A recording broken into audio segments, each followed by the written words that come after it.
Shall we begin? Hello, good evening, good morning, good afternoon, wherever you are.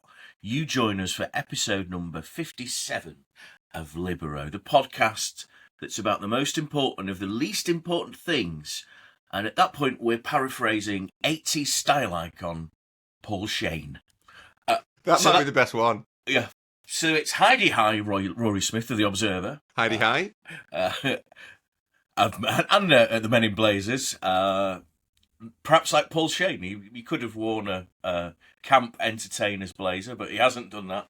But we've shuffled the pack, actually, from the last episode, and a fellow camp entertainer, Jack Pitt-Brooke of The Athletic, has joined us. Morning, John. Yeah. I hope all is well, Jack. In fact, we saw each other just the other night at Tottenham v Wolves. Let's go over the sporting weekend, shall we? I am actually very tired because I was stood up watching the Ryder Cup, like I was on the terraces. That was such an amazing sporting occasion. So tense. Oh, God, I really wanted to beat them. Listen, nothing against America. Got something against American golfers and that crowd. It was, brilliant sport. I'm not a golf person. I tracked the kind of score of the Ryder Cup and want Europe to win. Do you not find it interesting the footballification of the crowd? I find that really fascinating. Yes, and I think that actually, I think there's two aspects of it. I think it all started in 1991 with the Kiowa Island thing, which is around the time of Gulf War, which was, I don't know if you chaps are old enough to remember this, but the US team dressed in sort of army fatigues and stuff, and there was this USA, and at the same time, Europe had the football aspect of it, and the ole comes from Big Jack Charlton's Ireland. So it's because there was a lot of Irish players in the team, and I think it's a convergence of that. And it's weird that the American team act more like the football hooligans than the actual European team, who just seem to be like a group of nice chaps that went to Blackrock College in Ireland, or from Surrey over here or whatever. There's those lads that dress up in sort of chaps and all. It's kind of a mixture of football and Eurovision. Yeah, the crowd, like there is. Do you know, it's a little bit Barmy Army. It's a bit of fancy dress. Yeah, and the darts. Yeah. It's that. It's look at we're all having a really good time. It's that type of thing, isn't it? It's that sort of aspect of it. But I suppose being there with the winning team, and it did cost $700+ to be there. Though I did notice that not everyone stayed till the end. That place was empty by the time. Got to beat the traffic. Well, the traffic around Bethpage Black must be pretty bad, it has to be said. But they got the hell out of there as soon as it became clear there would be no comeback. Was it genuine? Because obviously I went to bed when I think Europe were. I think the first of the singles matches was on the 16th or something, and Europe at that point were like 12-6 ahead. Maybe did it get to the point where it looked like Europe might blow it? Yes. Oh, very much so. And then it required a Shane Lowry sort of heroic putt and tears, and then at that point, I mean, I think only one European won an actual singles game. So yeah, it was high drama, and we should actually credit the US team for playing so well. They're amazing that they would do, considering they're the world's top golfers. But there we go. But anyway, we actually, this is a football podcast. Golf Libero is one we'll have to discuss with Tom. Rory, should we discuss Liverpool? Should we discuss Arsenal? And speaking of blowing it, yeah. It does. It's one of those things where I feel it's really hard not to feel it's a big kind of vibe shift Premier League weekend. Obviously, 6 games in, it's still September when we're recording. There is this weird thing I find, and I suppose I'm exposed to it. I do on a Monday. I do both Men in Blazers and the Monday Night Club on the radio, and I hope I'm not guilty of this. We're not guilty of it, but do you detect that there's this sort of desire at the end of every Premier League weekend, basically to declare the season is over, to kind of make these massive sweeping statements based on one result. So yesterday being Sunday, when Arsenal scored that late winner, did feel like a big, okay, actually it is absolutely a statement win, huge sort of character, performance, all that stuff. But you think, well, actually, it's still only 6 games in, so trying to place meaning on it now seems a little bit premature. Yeah, it was hardly Fergie and Brian Kidd dancing on the pitch on Easter Saturday, was it? I mean, Jack. And even Gary Neville, I think immediately after the final whistle at St James's Park was saying, I know it's really early, but this really does feel massive. And people were talking about it as if this game had happened in March or April, right? As if we were really in the final straight of the season. But obviously there's so much that can happen in the remaining 32 rounds of Premier League games that I feel like it's, it probably won't be the determining factor, right? Do you think that's is it a function of... I think with this one, it partly feels that way because Liverpool losing at Palace, which was entirely deserved, it felt a little bit like chickens coming home to roost. Like Liverpool have been storing all these late winners. They've not really been convincing. I would say, having been at quite a few of their games, they are playing very well in patches. Like you can see glimpses of, okay, actually when this clicks, if this clicks, they're going to be a really good team. But they've been giving up a lot of shots. They've been throwing away 2-0 leads, all that stuff. And it felt like, okay, you've been hoisted by your own petard a little bit here. This confirms the impression that they are not yet convincing. Arsenal then the day after almost falter, don't falter, absolutely shifts the momentum in the nascent title race, as the broadsheet, as 3 broadsheet journalists we would phrase it. But I kind of think the size of the football season is really interesting because it's 38 games, so each individual game can feel like not conclusive, but significant in a way that, say, in the NBA or Major League Baseball, it doesn't, because they play 407 games or whatever. But it feels now as though it's almost more like the NFL, where every game is, well, that's the season done. That's them. They're champions now, and that's new. But more so because obviously NFL has Super Bowl, right? So there's no each round of the regular season. I mean, it determines who gets into the postseason, but it doesn't necessarily determine who wins the thing. Whereas in the Premier League, it's almost heightened, right? Because this is what constitutes winning the league. I just think we're. I remember Arsene Wenger used to come out with phrases like, we live in a world of instant judgments. And I do feel like it's just kind of, I think it's probably to do with the media more than anything else, right? Like at the end of every game or weekend of games, everybody wants to draw the biggest possible conclusion, right? You want to draw the big, because like the more sweeping your conclusion, the grander your conclusion, the more people will read your story or watch your clip of you talking. Yeah, and it's like Paul Hayward was talking about recently, how the match report now has shifted from this is what happened to this is what this means. And so for example, the game we were at, Wolves actually played very well for the second half. This means Wolves will not go down. Yeah. And like they did play well, and they showed that they did have decent players. So you can draw that in any direction you want to, but. Listen, does that prove that they're not going to go down? Of course it doesn't, no. Does it prove that Tottenham are the same as they used to be? No, it doesn't. But that is interesting as well, that it's what, Liverpool lose, United lose, Spurs draw, Chelsea lose, Arsenal obviously win, but, almost didn't. That I think is a theme that we're going to have to think about, not just on the Libero podcast, but across... it feels to me like the way we react to results is based on an old paradigm that there are a lot. I saw Wolves at Newcastle and they weren't brilliant, but you saw enough from them that you thought, actually, if they get a little bit better, this is probably not a bad team, because the Premier League is insanely strong. Do you sense that we are headed? I mean, it sounds to me like you think that we are moving away from the kind of Guardiola Klopp 100-point era and heading. Do you think we could be heading to? I mean, Liverpool won the league with 84 points last season, which was historically not an abnormally low number, but in the context of the last 10 years is an abnormally low number. Do you sense that we might be heading for another 84-point champion this season? I'm contractually obliged to point out that Liverpool switched off for the last month of the season last year and had a party. So I think it was a slightly weird points total. I feel like they could have got more points if they needed to. But they didn't, Jack. You're quite right. They didn't.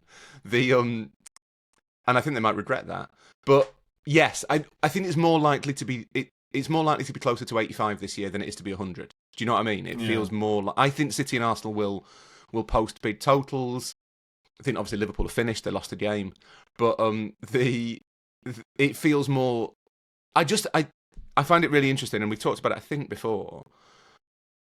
That we react to like United losing at Brentford as this is some sort of colossal embarrassment for Manchester United. How can Ruben Amorim keep his job? Brentford are really good. And it feels like we're judging the results like we used to in like Ferguson and Wenger's time, when we haven't quite accepted that the nature of the Premier League's changed a bit. And now you can go and, if you win an away game, you're doing pretty well, to be honest. Yeah. I think the hottest take I heard over the weekend it was in our WhatsApp chat, the one that Miguel thinks is some sort of high-end production meeting. When James Horncastle, Sir James, said that Iraola is the best coach in the Premier League. I thought that was a big call, but it's one I might not argue with. I thought very interesting. We are pro Iraola as a podcast, aren't we? We are very, absolutely, very much pro absolutely. Iraola. Yeah, he's a really nice guy as well, isn't he? And just before we get we actually, Rory, I should say, we breathed life into Aston Villa Wolves. We also got Graham Potter sacked as well on our last podcast. So I can only assume that. I mean, David Sullivan is very much the type of listener we're going for. So I assume that he's tuning in. He heard. That had to be the end, didn't it? And then Nuno got the call. So excitement awaits down at the London Stadium. It doesn't, because that is not. That's just that is that's just the that most repeating, isn't it? It's the ultimate West Ham appointment, isn't it? Yeah. But actually, we mentioned Bournemouth there, and they've got that very ambitious owner, Bill Foley. Now, I don't know this. Are Bournemouth doing a documentary on the Bournemouth thing? Because it feels like they possibly should do. It's worth a documentary. This would be the sweet spot, wouldn't it? It would. I know they did a Men in Blazers special, which is very good. I think it's on YouTube. If you're interested in that kind of business, then you should watch it.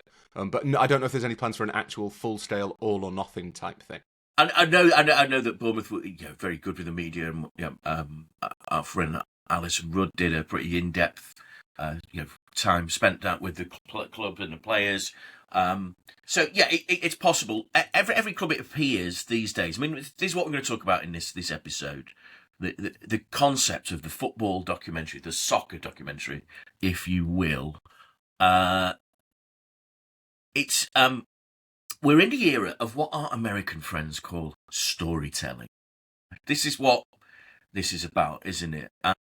And clubs have used this, and it's not a new medium. The documentary is as old as celluloid itself, to tell their story. Rory, what's at the heart of this? What's the plan here?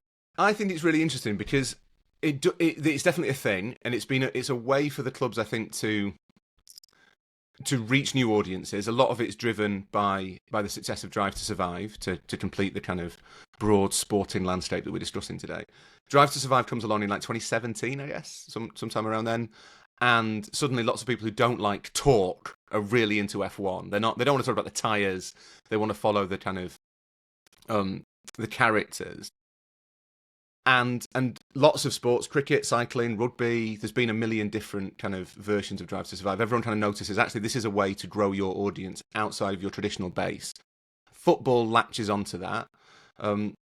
And I think there's a clear spread to me or a distinction between kind of old school documentaries, what we would think of as being sort of fly on the wall, warts and all documentaries, the best of which I think is probably Sunderland Till I Die, which is a proper documentary. And that then bleeds into, at some point, a realisation, and I don't know how conscious this realisation is, of, actually, we don't have to do warts and all. Why don't we make it shiny and polished and hagiographical, and we can use this basically to sell ourselves rather than to describe ourselves. And that, I think, is very much a new thing. And it's also quite it's not outdated, but like a late thing, because lots of other sports have been doing this basically since their invention, whereas football's always been very reluctant, in a weird way, to tell its own story. And it feels like in the last 5 to 10 years, maybe, it's worked out, do you know what, we are clubs are content houses, effectively. They are all production companies, and they have an awful lot of IP. So why not get into that business? Yeah, I remember when I worked for ESPN and would watch the ESPN Classic channel when I was over in the US, and they'd have these documentaries about an NFL team in the 70s, and the footage they would have was incredible. And like locker room talk and sideline stuff, and it really did show off the NFL as this TV product, and it's something that the Premier League, despite its world facing towards them pushing itself, has never really had that. Actually, the funny of the Premier League is still a bit reticent beyond this all or nothing thing. Jack, how do you feel about these documentaries? Are you every night doing the full box set with Mrs. Pitt-Brooke? No, I think that. I mean, I do find them quite interesting, but as Rory says, they're not really in the traditional sense documentaries, are they? There's clearly a difference between something which is made about a club, for example, Sunderland Till I Die, and made by a club or for a club. And I think that in a lot of the ones that have come out in the last, I don't know, 5, 6, 7 years, you can tell that they are really an extension of club kind of in-house marketing. It's very obvious that they are an attempt by the club to get their message and their branding out into the world. And I completely understand the impulse. Like you guys were talking on the last episode about the need for a club to have an identity, right? The need for a club to have a clear brand to, and there is no, and if you want to tell the world who you are, maybe making a documentary is actually the best way to do it. You don't even need to, I don't know, brief anything off the record, or like you can literally make the whole show which tells which goes out into the whole world and says, this is who we are, these are our brand values, this is our story. And given how much the clubs want to do this, I think it's no coincidence that most of these documentaries that come out is usually when a club is at a moment where they've got a new manager, or they've got a new way of doing things, or they're trying to relaunch themselves in a particular direction. But ultimately, you are always left with the sense that what you're watching it's a bit like when clubs put out, I don't know, like tunnel cam footage, or like inside the training ground footage, or which they all, like so many Premier League clubs pump this stuff out on YouTube all the time, and it's, the hidden, like the secret scenes that you didn't see from our 0-0 draw with Sheffield United.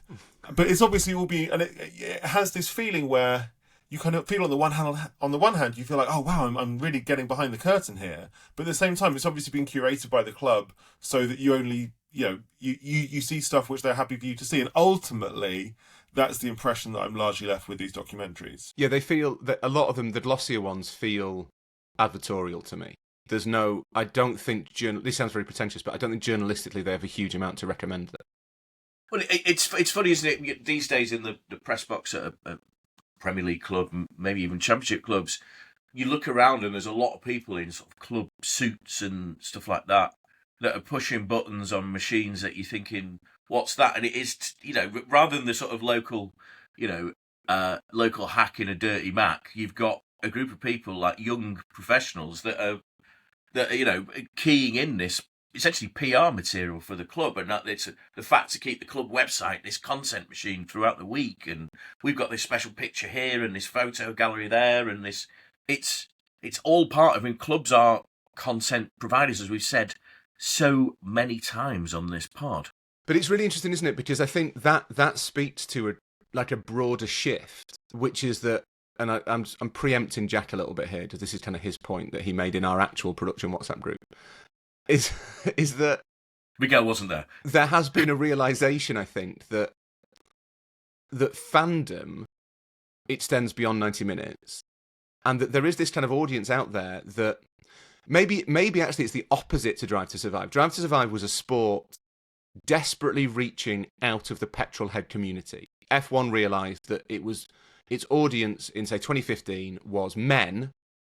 Probably quite old men. I mean, that's maybe not, maybe a bit rich us saying that, but it was men who wanted to talk about, petrol intakes, and that was the interest, because that is like I famously went to a Superbikes event earlier this year, And that's like a subculture that I had no exposure to whatsoever. But there are loads of people there who are just really bang into bikes, and I'm not. Don't really care. It's a great thing to go and watch. Like, it is a genuinely jaw dropping thing to watch. And I think, given how much everything costs nowadays, it's probably quite economical to go and watch superbikes. If you get a chance to go to Donington or Brands Hatch or wherever, go. It's fun. But to be really into it, you have to care about, like, torque and stuff, and I don't.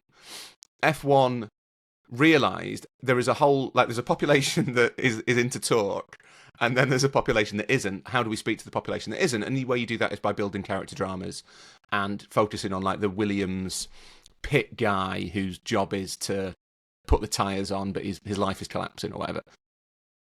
The football example is the opposite of that. It's saying, we have worked out there is this huge dedicated audience that will basically consume any old shit about this club because they are so dedicated to this one institution. And I'm the same. I will watch, like, inside the UCL things about, like, I've shown the Liverpool-Barcelona one to my little boy about 70 times, the TNT inside the UCL thing, because it's fun to watch, and it kind of captures a feeling, all that stuff.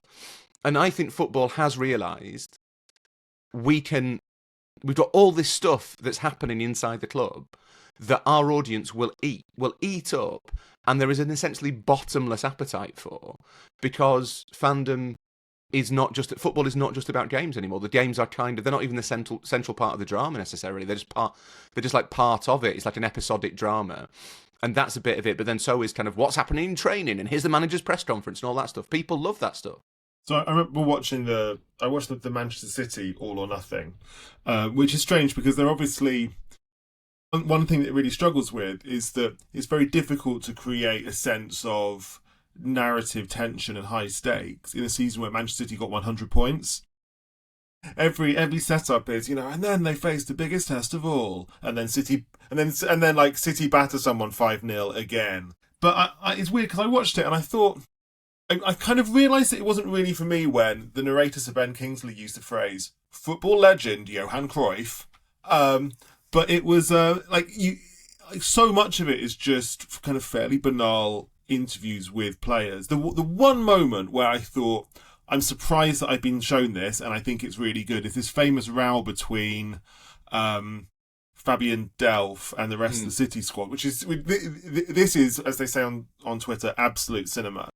City were playing badly at one point, and Delph starts tearing into his teammates, and Delph says, and Delph tells his teammates to remember the basics of football, and he's really emotional in this moment. He's saying, defenders defend, midfielders box to box, the basics of football. And Guardiola, obviously, you can see him kind of short-circuiting, right? Because this is not the Guardiola playbook at all. And Guardiola says to him something like, Fabi, no, it's football. It's so complicated. And that was the one bit where I thought, wow, I actually, this is interesting and new, and I wouldn't know about this row if I hadn't watched the documentary. But most of the documentary, so that bit is good, but the rest of it is like 10 hours of, Carl Walker saying, the secret to Manchester City is we're all great lads and stuff like that. And the weird thing is, though, that I think Pep Guardiola now watches that Fabian Delph clip and thinks he was right all along. Maybe Fabian Delph was a real visionary. Yeah. It's like Fabian Delph, football guru. You can see him, you can imagine Pep calling up Fabi and say, Fabi, I've got something to say. And then explaining over the course of like a 4-hour-long phone call how he wished he'd listened to him in 2018. And who would be, I could not imagine Delph being happier than with big lad up front, Haaland, big keeper in goal, Donnarumma, get the ball from one end to the other, the basics of football. Goalkeepers save shots, centre forward stick the ball in the net, the basics of football. Jack, you hit on something there, and I think this is the point of these things, isn't it? It's a means to tell stories worldwide, not to maybe the native audience of, say, the English Premier League. I mean, let's face it, Wrexham was not a worldwide brand until Rob and Ryan came along. Now they're selling out stadiums in the US like Oasis never did until just recently. So go on, let's see where this came from then. Let's start with the medium itself. Documentaries have become pretty big business in the last couple of decades, last 15 years. You've got Asif Kapadia with Amy Winehouse, Senna, Diego Maradona. You've got Alex Gibney with Lance Armstrong, a few other things. And you've also got that strand of things, the Ken Burns thing, with the amazing Peter Coyote narrating. Another aspect of this is that we've got, it's the technology, as ever, is at the heart of this. Netflix, Amazon, Disney Plus, they're world TV stations, aren't they, that can get this message over. And so the All or Nothing brand started, really, didn't it, with, I think it's the All Blacks. And we've also had it, rugby, again, has been ahead of its time. You ever seen Living with Lions, the documentary series about the 1997 Irish Lions, I should say, tour to South Africa? That's a classic of its time, and it's fly on the wall, as you said before, Rory. That aspect of you're actually meeting the people as they are, and then our relationship with football documentaries in the UK has been slightly different, hasn't it? Because we've had Well, I think this is Graham Taylor. We've had Graham Taylor. We've had John Sitton. We've had these people that have. I think it's to do with the British. This is why the office, the UK office, which we call it, could only come from this country. Of like, there is almost like a comedic strand in this country, which is people getting above themselves are a source of absolute humour. So, Derek Trotter, Reginald Perrin, David Brent, all these people are people of high amusement in this country. And so you have these documentaries where people are trying to act above themselves, and so you get people making a fool of themselves in front of the camera, and by being themselves. Do you think, though, that when they made those kind of early documentaries, that it was always an outsider looking in? Do you think they chose the characters because they thought they had that streak of pomposity or, that Brentian characteristic that they were looking for? Or do you think they thought, well, actually, it would be interesting to follow the England manager around? That's an interesting point. I mean, the England job is always going to be interest, isn't there?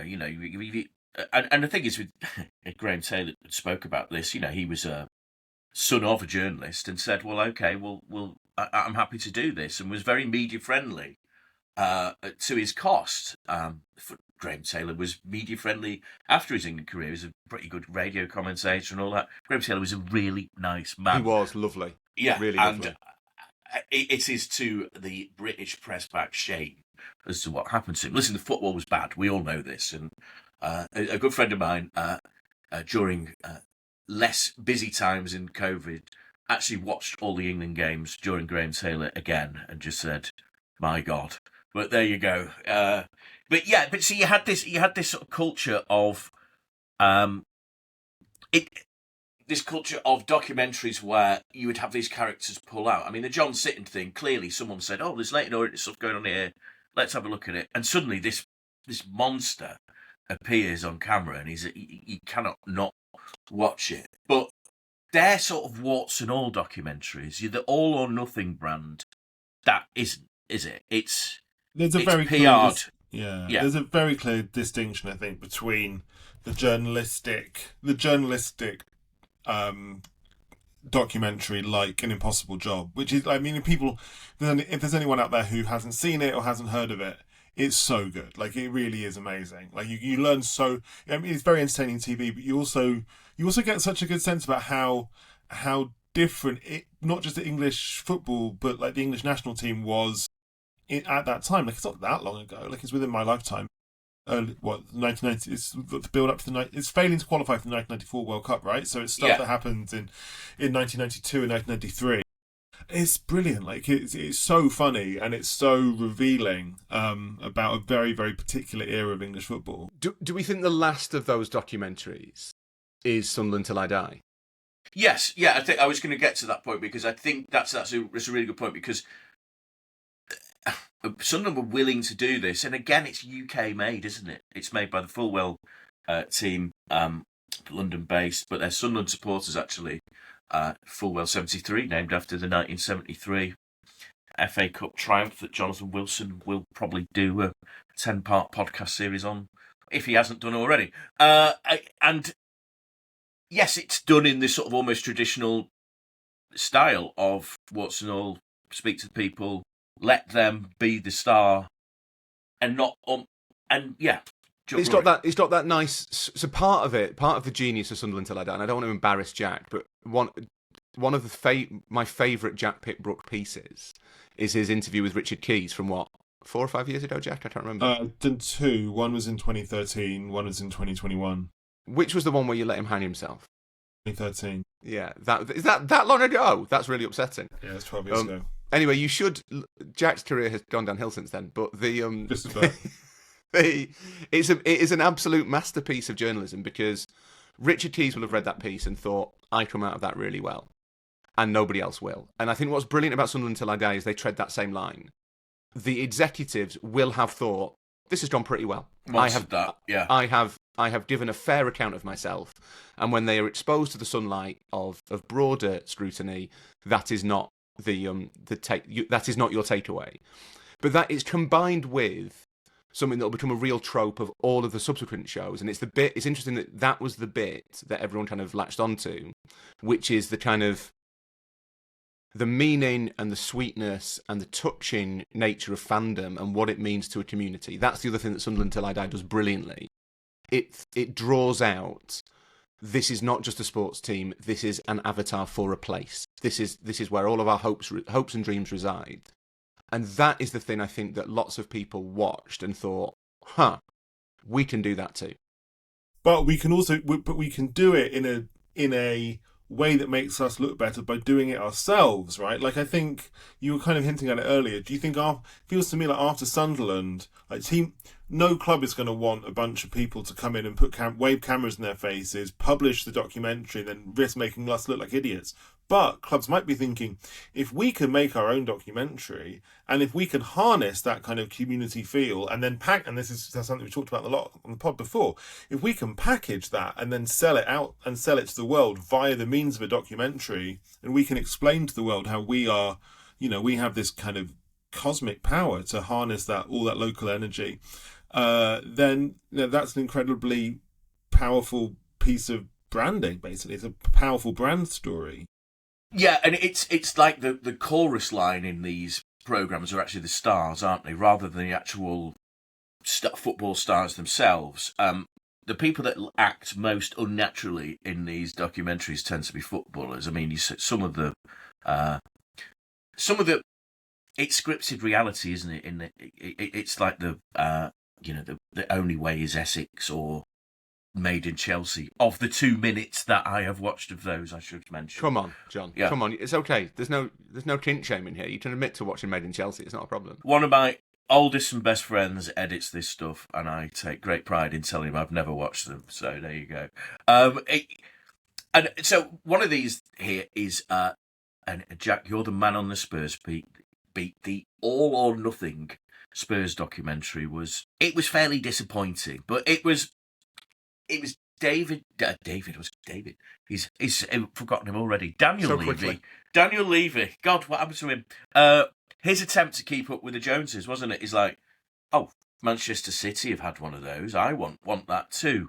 And Juventus. And I thought there was some painful bits. There's a bit where Daniel Levy's drinking a pint of Stella, and I think that's probably the first pint of Stella Daniel Levy has ever drunk.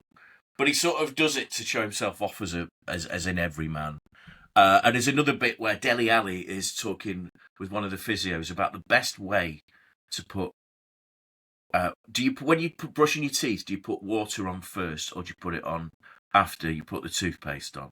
And I did think, how desperate for material must they have been that this is featured. And it goes on for about 2 minutes, this discussion. But the other thing about that one was Jose Mourinho. Now, we've always wanted a Jose Mourinho fly on the wall documentary. We want to see this guy be Jose Mourinho. And the weird thing is, he couldn't carry off being Jose Mourinho.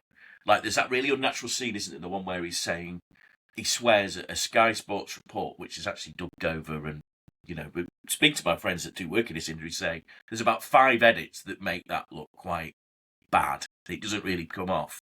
And Mourinho, I think, had looked at the Pep Guardiola one, where Pep in the City version of this actually comes across as Pep Guardiola, because Pep cannot do anyone other than Pep. Pep is himself. He's the star of the show. He's a fascinating figure. Mourinho was actually quite disappointing. It didn't quite become what you wanted to see. He didn't. Jack. Yeah, so we talked earlier, didn't we, about how these documentaries are, I think, ultimately they're about a club trying to sell a particular image, a particular brand, a particular story about themselves. And so they always come, I think, at like certain moments in a club's development. And I think that All or Nothing Tottenham is maybe the best example of this. So this was set up in, it covers the 2019-20 season. So it would have been agreed upon, I think, in the sort of back end of the 18-19 season, which was when Tottenham opened their new stadium. They obviously got to the Champions League final that season, and the main kind of feeling around Tottenham at that point was, we are a big club now. That was the theme, and obviously, and they, so they agreed this documentary. I don't think Mauricio Pochettino was especially keen on it, and you can see that in the season starts when Pochettino is still the manager. He's not performing for the camera an awful lot. I don't think he was especially keen to give them a lot of his time. But then, in November of that season, they sacked Pochettino and brought in Mourinho. And I've always suspected, I've always had this at the back of my mind. I'm sure this would be denied by the people involved, but it did occur to me that Mourinho was just a much better star for this vehicle than Pochettino. Mourinho is a brilliant media performer. Mourinho wants to be the superstar. He wants to be on camera. And so I did always think that it almost felt like a kind of Daniel Levy master plan, right?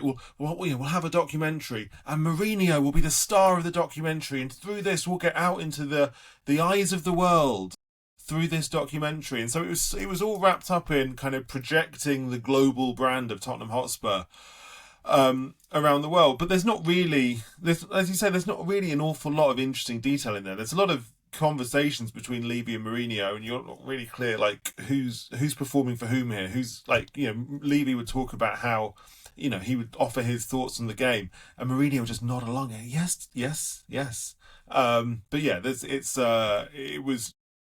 not an awful lot in there, I don't think. Is that because they're kind of, or do you think that's because they're kind of selling into it? They're trying to make more fans in America. That's the basic plan, right? Yeah. They want that Drive to Survive play. Let's make ourselves more appealing to Americans, because that's where everyone sees the growth market as. And if we bring some Europeans with us, great. If not, who cares? But they also kind of know in the back of their minds, Spurs fans will watch this. Spurs fans will be interested in this. They will be the kind of bedrock audience. That's what makes it appealing to Prime, who I think carry the all or nothing strand. They will have figures that say we can attract an audience reliably of X 100,000 Tottenham fans who'll just consume anything on Spurs, and that makes it kind of worthwhile for Prime. The play for Spurs is, can we go and make some more fans? But unlike with F1, the clubs aren't actually that willing to give the access. I remember and it's interesting what Jack says about Pochettino, which is what prompted the thought. When Liverpool commissioned Not Being Liverpool, one of the true originators of the we're going to get to that. Don't worry. Of the genre, the Irv. When they commissioned the Klopp, what became the Klopp one, Doubters to Believers, that was, I think, before Klopp had decided or informed them that he was going to quit or resign or whatever, and they had to kind of do a little bit of a switcheroo on the production. I think it was Lawton who made that one. They had to turn it into a Klopp like a Klopp retrospective, but he didn't want to be in it. His staff, or certainly quite a lot of his staff, not all of his staff, and a lot of the players were like, well, I'm not really up for this. I've got, this is not something that I want to do. And so what you end up with is a documentary that is trying to be sort of three different things: one for the fans, one for new fans, and one for the documentarians, who are all trying to produce. They're all trying to make something good. They don't want to make anything shit. They're serious professionals who take their art seriously. And those three things are really hard to marry up, because you can't tell the stories that will win over new fans, that will make them invest in your kind of personal journey, if you can't get the access to the people at the centre of it. And I wonder to an extent with some of them whether that's why that community aspect of the publican, or, you know, this person who worked in the club and is a lifelong fan, I wonder if that's why they lean so heavily on those stories, Harvey Elliott's dad, because they can't really get access to anybody else. Because football does still have that reticence to let people into the inner sanctum, which I think is different in American sports. I think US sports, it is so, the idea that you should be kind of exposed even in the most private areas of a team, the journalist going into the dressing room after a baseball game and, you know, talking to the players while they've got towels wrapped around them is alien in football, and probably rightly. I feel like we don't need to see players in a state of undress. That feels excessive to me. But I think if you look through American sports, NFL Films was set up the year after the NFL was set up. Like, they were trying to curate and document it in real time. Whereas in football, there is still that sense. Most training grounds will have an area that only the players are allowed in, and they will not let other people in that area. You can't. I remember sneaking into City's like players area at the training ground with Ilkay Gundogan when I wrote a piece about him several years ago. My career has also gone downhill, Jack. And like he was like, come in quickly, but let's not hang around, because you are not meant to be here. This is just for the players. It's funny, is it? Americans, I've always felt, was so much more natural on TV than people from Britain, say. And is that to do with public access TV? Is it the fact that they all have video cameras at home? Show and tell. It's show and tell. Is that what it is? Yeah. They all stand up at school and do show and tell. Okay, well, and I think it's Adam Curtis, famous documentarian. He was talking about this the other day, about how when he's producing the latest one, was it called Shifty? When he's producing these documentaries, he says, when you've got footage after about 98, 99, people are now aware that they're on TV, whereas before they weren't. And so that's the reality TV aspect of it. So everyone is building their own portfolio these days with camera phones and all that stuff, and the idea that you can be on TV now. And I think like a documentary going back to the 70s, you know, like the one that we enjoyed, the Manchester City one with Malcolm Allison from 1980, even, you know, the Graham Taylor one, obviously the classic, is people weren't used to being part of that. But now it's almost like, well, of course I'm on TV. I mean, everyone is. Yeah, there's a brilliant book on this called Cue the Sun by Emily Nussbaum, who's a New Yorker journalist, about the kind of origins of reality TV. And she goes into that shift of, if you watch early reality TV, people are much more natural because they don't know how to be on television, so they are just themselves. It doesn't take long before we all realise that this is what you do when you're on TV. And I always think that with players as well, that the reason players so often resort to sound bites is because, partly because they've been asked really obvious questions immediately after they've run about 15k. And I mean, I don't know if you've ever run 15k, but if anyone asked me after 15k if I wanted to assess my performance, I'm not sure I'd give the most sort of erudite answer. It's not just running 15k though, is it? Because if you're playing a football match, most of the running you do is sprinting. Like I could probably jog 15k and then be very tired and feel sick afterwards. But I definitely couldn't sprint on and off, like stop. That would be the end of me. Yeah, we would all die. And the players kind of know what they're meant to say. It's why they resort to these phrases, because everyone is used to this experience. And I think a lot of people now are.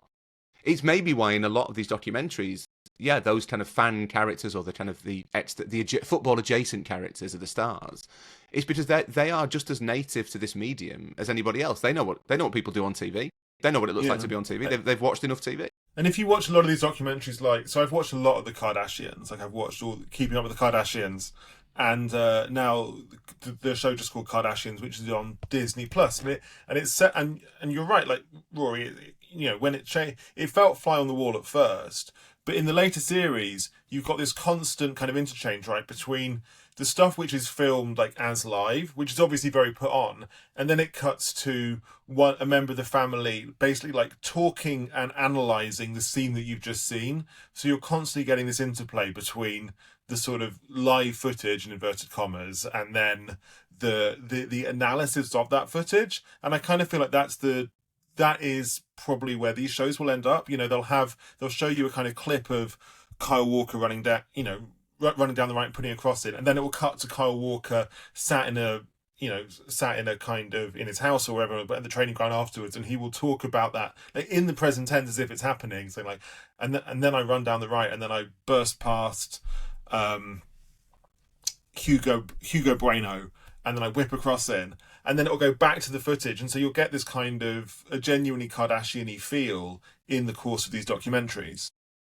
With that horrifying vision of the future that a vision of the future and Jack's TV habits that we've just had there. No shaming. Let's take a short break and also remind you, the listener, if you can help us by liking and subscribing, commenting on the YouTube is pretty helpful.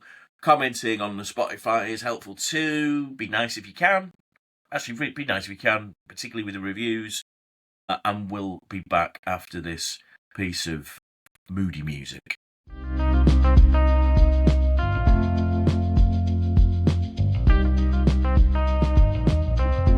Welcome back to part 2 of Libero. Jack and Rory are still here, getting their Netflix and Amazon queued up to watch the latest documentary series. But I'm going to take you back, Rory, and this is a point, probably about the time we began to know each other, was the golden era of being Liverpool. Remember the colon? I think that was Fox TV. That was, wasn't it? That was it was FX. Yeah, it was FX. Yeah. I actually bought a DVD of that. In an era where you don't buy DVDs, I'm still a sort of analog digital guy because I loved that program so much. Because, oh my God, has Brendan Rodgers ever recovered really from that? No, and I wonder. In fact, I wrote about this a little while ago. I think being Liverpool was, to an extent, before its time. It was too early. Well, we've always said, Rory, that FSG are, they're pretty far-sighted people. They were ahead of the game with this. But People thought it was just kind of silly and weird. They didn't realise that this is. Well, it was all of that. I mean, it was, but like they didn't realise that in 7 or 8 years later, all clubs would want to do that, wouldn't they? Yeah, 100%. Yeah. And I think Liverpool. Yeah, I suppose there's what's the opposite of first mover's advantage? I don't know, but Liverpool had whatever that is, in the sense that football hadn't seen it. It was quite a familiar thing in the US, and I think FSG looked at it and thought, no one else is doing it, we can make some money, and it will have kind of extra benefits in terms of winning extra fans elsewhere by telling our story. All this stuff that is now, 12 years on, we all totally accept all of the time. It wasn't particularly well thought through.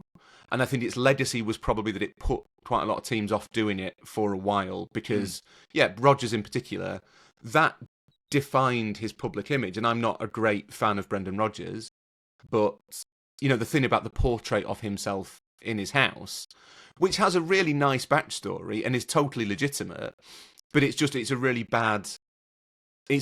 bad look. Like, just don't have a self-portrait in your house, even if you've been given it by a charity to commemorate your work for that charity, and it's very meaningful to you. Either don't put it up in your house, or maybe take it down when the TV cameras are there. Like, you got to think that stuff through. And I think as much as if you watched Being Liverpool now on your DVD, John, I'm not sure it would be any more craven or drawling than any of the All or Nothings. In fact, it might be a little bit more honest. At the time, it was so alien and it seemed so antithetical. Do you know what, actually? It felt a bit like they're getting above themselves, which, as we discussed previously, is the one thing that British people don't like. Yeah, that was it. It had this... It was Clive Owen, wasn't it, did the narration. And Clive Owen, a Liverpool fan. But the script was just... It was really weird, sort of... And it was written for an American audience quite clearly. So when they showed it on Channel 5 over here, it was like, what are these words that they're speaking? And Clive Owen is saying them in an English accent, speaking in American, if you see what I mean. Like, it was like a really odd... and there were so many things that are now cliches there. I mean, every documentary on Liverpool has to feature some local poet, doesn't it? So there was a local poet in the pub. And there's always this...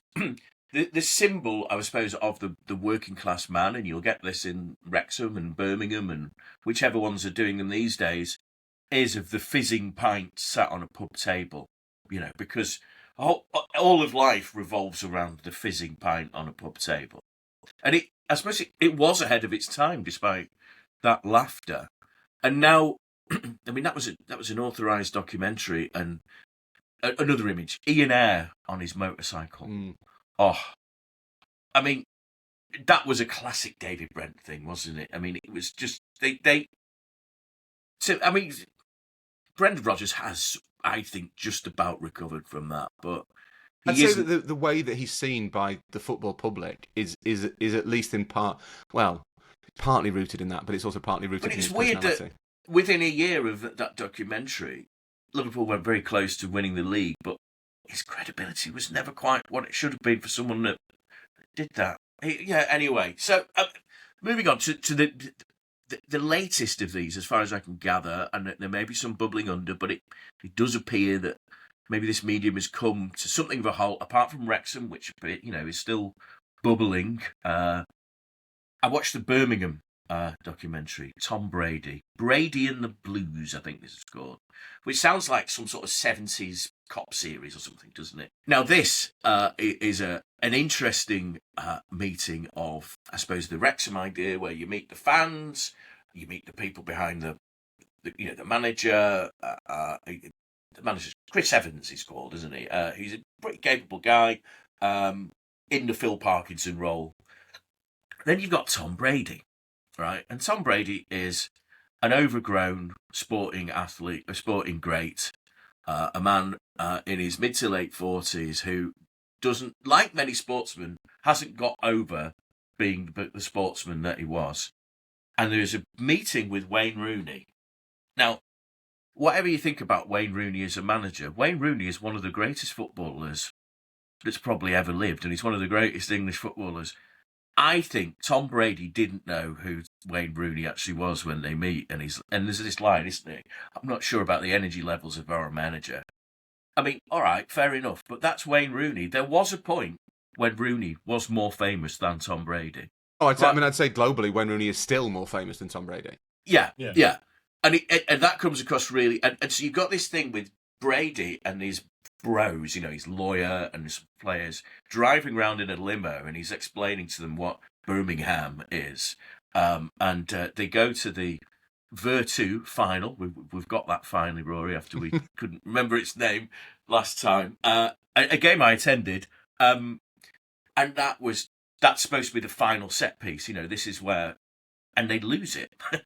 And Tom Wagner, who is the owner, gives this speech to the players, which is clearly set up for this documentary, as they're at the Royal Box receiving their losers' medals. It's quite amazing, and it's almost like we've gone from the Wrexham thing, which I think has a certain amount of credibility, the Sunderland thing, to the Wrexham thing, and the Wrexham thing is a pretty positive, almost Hollywood aspect, nice story, and the other one feels like it's not quite of that level. Is it a kind of sliding scale of cravenness that? So I remember interviewing Rob Mack as he is now, and Ryan Reynolds, yes, about Wrexham, and putting that, the idea that the kind of established law is that they watched Sunderland Till I Die, or Rob Mack watched Sunderland Till I Die during lockdown, thought let's do that for football. He said to me, and I think he may have said different to other people, that that's not quite true, that he watched a documentary about Diego Maradona and looked at this whole kind of sporting landscape that I don't understand, and that was what inspired him. Regardless, it's kind of a cross between Sunderland Till I Die and Ted Lasso. That is what Wrexham is. And it has worked really well. Like the scale of their success in the US is astonishing. And if Miguel was on this podcast, there would be a slightly different perspective here. I think it's really hard to think that what's happened to Wrexham is bad. If I'm completely honest, I get that it's inherently exploitative. You are using a kind of working class cultural institution to make money through creating content. But given literally all of the available alternatives, like Rob Mack and Ryan Reynolds are not the bad guys in modern football. No, I agree with you, Rory, yeah. I just think I've always taken a view broadly along those lines. I think largely because I think, I mean, maybe it's slightly different now, but certainly when they started, when Wrexham were in the National League, I think in the first season, there's so many. There are not many happy stories out there about National League owners. Like most owners of clubs at that level are either underinvesting. I mean, they're not investing in the team because they don't have any money. Like they can't invest in the team, or they're trying to turn the ground into flats, or they're not paying their taxes, or whatever. Like spend 10 minutes looking up the finances and ownership model of step 1, 2, and 3 in non-league football, and that's basically what you will find. So I think that having, particularly in a town like Wrexham, like a big town with a big and well-supported club who've done nothing for a very long time, actually having owners who come in and say, we want to make you good, we are going to spend money, here's our plan to do so, here's how we're going to keep the money coming in, and we're going to spend it on players. There's worse things in football than that, basically. And particularly when it means getting more people to go and watch the team. And even like the big worry when they first took over was, right, what happens when they get bored, or when the audience drops and Disney or whoever shows it in the States drops the documentary. Yeah. But I think the answer to that is pretty obvious, that Wrexham now is worth much more money than it was then. Like Wrexham is now a viable business to buy. You would have people who wanted to buy stakes in Wrexham, and there is a question mark over, like, will they be the right people? The people that Reynolds and Rob Mack sell it to eventually might be total scumbags, and they have to get that decision right. It's really important they do, but it's really hard. And Miguel Wood, and I'm not saying this with any disrespect to a beloved member of Libero, Miguel takes quite a hard line on this stuff. But it's really hard. I find it very difficult to make the case that it has been bad for Wrexham. Like, it's clearly been a good thing for Wrexham. The question, I think, is, I think it's interesting to think what impact the nature of Wrexham's fandom has on how it's run as a football club. Like, what happens when Phil Parkinson is underperforming? Does the fact that a lot of your fans, like a massive proportion of your fans, are personally invested in Phil Parkinson's journey, does that change the nature of your decision making? Like, are you operating purely along the lines of like sporting merit as it comes to some of those characters? And the other thing that I think is interesting is that the case studies that are kind of downstream of Wrexham, Birmingham is directly inspired by Wrexham. Wrexham was inspired a bit by Ted Lasso and a bit by Sunderland and a bit by this random Maradona documentary that Rob Mack watched. Birmingham is just trying to ape Wrexham. Yes. Which makes it a much more cynical play. Well, I suppose Tom Wagner's view is trying to make... He's the classic sort of thing of like, I'm going to move into Birmingham, we're going to rebuild the stadium, we're going to rebuild Birmingham, is one of his plans, it appears to be. And that's a bigger job than Wrexham, I'll say you that. I suppose one aspect of it is that if you support a club that's in those tiers, and obviously Wrexham have gone through the tiers pretty quickly, there is resentment from those other fans that are like, well, you got this lottery win, this cash injection. One of the things we heard was that when the makers of the series were putting it together, they looked for a suitably poor working class town. One things I was told is that Macclesfield, my town, was too affluent. Quite right, sir. Quite right, yes. The town centre doesn't look too affluent these days, I'm afraid. It had too many middle class people in, and it was whatever, and Wrexham suited that, and that feels a little bit cynical. And there was resentment when Salford, because they had the class of '92 involved. There was resentment in their division, and I think the point that Miguel would make, and I don't want to speak for our dear friend, is that you can't have that. It's an imbalancing factor in the league. Yeah, and it's the same as saying that you need to retain FA Cup replays, because that is basically English football's lower league financial model, that occasionally you might get Man United away in the third round. That is the reward. So yeah, you are now, if you're a team in League One, your route to success in English football's beloved pyramid is either you get Man United in the third round of the FA Cup, or someone from Hollywood buys you. And Miguel is right to say that is not a healthy financial situation. The flip side to that argument is, of course, the reason they have to rely on that is because those in the top tier, the Premier League, have still not kicked down the money that they should do from the EFL, which is possibly another subject we should discuss at length. But also, I think the other thing that's significant about Wrexham and about Birmingham, and we touched on it right at the start, is these are all controlled. They are not documentaries. There is nothing executive producer Tom Brady. That's the. They are projects designed to cast their stars as heroes, and that has whether that's good or bad for the clubs depends, I guess, case by case. Whether it's good or bad for football, I think it's probably neutral, like value neutral, I suppose, given that, if you accept the world as it is. But what it does not do is give you a realistic insight into what football is like. It creates an artificial world in the same way as all those structured reality shows do. Yeah, absolutely. To close this out, do you think that maybe the Birmingham one might be the last of them? Or, I mean, I know that there's a Necaxa version of the club is owned by Eva Longoria. Now, I've not done the research, but I don't know how responsive the fans of Necaxa were to Eva Longoria. I'm sure they were pretty happy about it. I feel like you would be, if anyone in the world bought your club and it was Eva Longoria, you'd be pretty happy about that, to be honest. It seems all right, doesn't it? Yeah, but so maybe it's not over, but the all or nothing series for football seems to. I know Manchester United, which is both a shame and a good thing.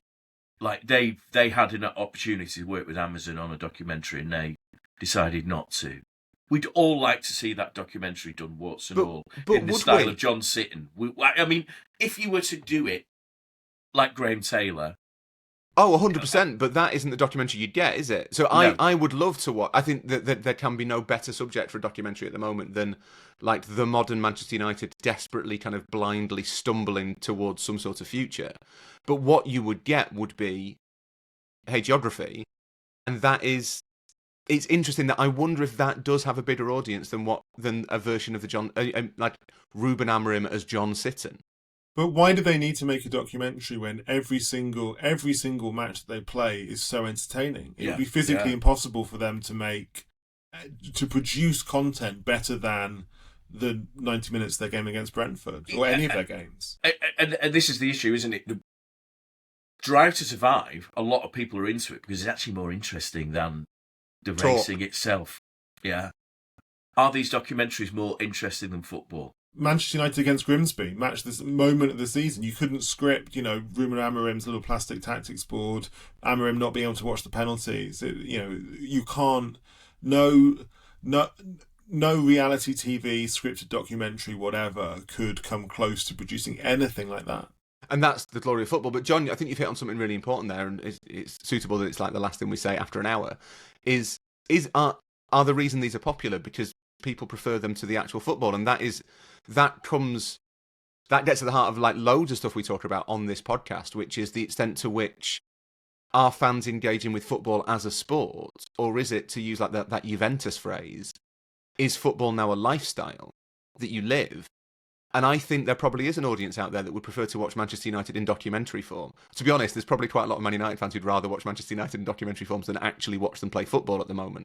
But there is an audience of fans out there, and it's much bigger than the audience who want to watch games, who are into all the stuff around football, whether that's transfers or, kind of the personality side of it, or like standing Leo Messi.